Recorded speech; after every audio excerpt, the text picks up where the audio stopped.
দ্বিতীয় সন্তান হওয়ার পর আপনার প্রথম সন্তান কি অনেকটা পাল্টে গেছে? তার ব্যবহারের কি অনেকটা পরিবর্তন লক্ষ্য করা যাচ্ছে? তো নমস্কার, আমি শাশ্বতী চৌধুরী। আজকে সেই বিষয় নিয়ে আপনাদের সামনে আলোচনা করব। তো অনেকের দেখা যায় যে প্রথম বাচ্চা হওয়ার পরে কিন্তু দ্বিতীয় সন্তানের ব্যবহারের অনেক পরিবর্তন দেখা যায়। যেই পরিবর্তনগুলো আপনারা আগে লক্ষ্য করেননি, সেগুলো কেন এবং তার কি কারণ, সেটা নিয়ে আজকে আলোচনা করব। আমরা কিন্তু দ্বিতীয় সন্তান হওয়ার আগে কিন্তু প্রথম সন্তানকে কিন্তু পুরোটা দিয়েই কিন্তু আমরা আমাদের পুরো সময় বলুন, আমাদের পুরো ভালোবাসা বলুন, সমস্তটা দিয়ে ওদেরকে আগলে রাখি। কিন্তু দ্বিতীয় সন্তান হওয়ার পর কিন্তু আমাদের কাছে সেই সময়টা থাকে না, যে যেইভাবে প্রথম সন্তানকে প্রথমে আমরা আগলে রাখতাম সেই জায়গাটা কিন্তু আমরা দিতে পারি না, কারণ আমরা দ্বিতীয় সন্তান হওয়ার পরে তার পেছনেও অনেকটা ব্যস্ত হয়ে পড়ি। সেই সময় কিন্তু বাচ্চার মধ্যে একটা ইনসিকিউরিটি কাজ করতে শুরু করে।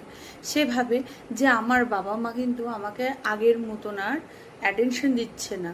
তার ফলে তার মধ্যে কিন্তু একটা কি বলবো, মানে হয় না যে সিংহাসন হারানোর একটা ভয় মানে মনের মধ্যে তৈরি হয়, যে আমার জায়গাটা কিন্তু অন্য কেউ নিয়ে নিচ্ছে। তাদের মধ্যে কিন্তু একটা অদ্ভুত ধরনের মানে দ্বিধাবোধের তৈরি হয়। তার ফলে কি হয়, তারা বেশি জেদি হয়ে পড়ে। তারা মানে বিভিন্ন রকম আচরণ করতে থাকে। যেমন তারা নিজে হাতে হয়তো খেতে পারতো, তারা বলবে না আমাকে তুমি খাইয়ে দাও। অথবা হয়তো বিছনায় ইচ্ছা করে তারা টয়লেট করে।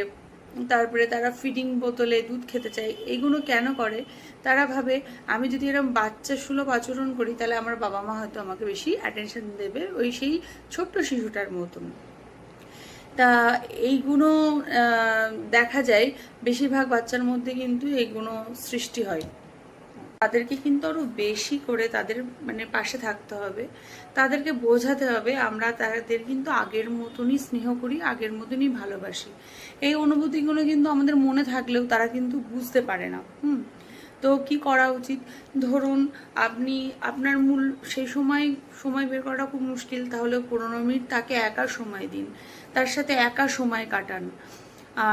তাকে যেমন ছোট বাচ্চাটাকে যখন কোলে নিলেন ধরুন, তাকে আপনি কিছুক্ষণের জন্য বুকের কাছে নিয়ে আদর করুন, ঠিক আছে? তারপরে সব থেকে বড় কথা হচ্ছে আপনার ছোট ছোট মানে কাজ, মানে ছোট ভাইকে দুধ খাওয়াতে হবে অথবা বোনকে দুধ খাওয়াতে হবে, চলো আমরা বোনকে দুধ খাই দিই, মানে কাজটা আপনি করছেন কিন্তু ওকে নিয়ে কাজ করতে হবে। মানে ওকে এমনভাবে ইনভলভ করতে হবে যাতে ওর মনে হয় যে না, আমি মার সাথে, আমি আর মা মিলে বাচ্চা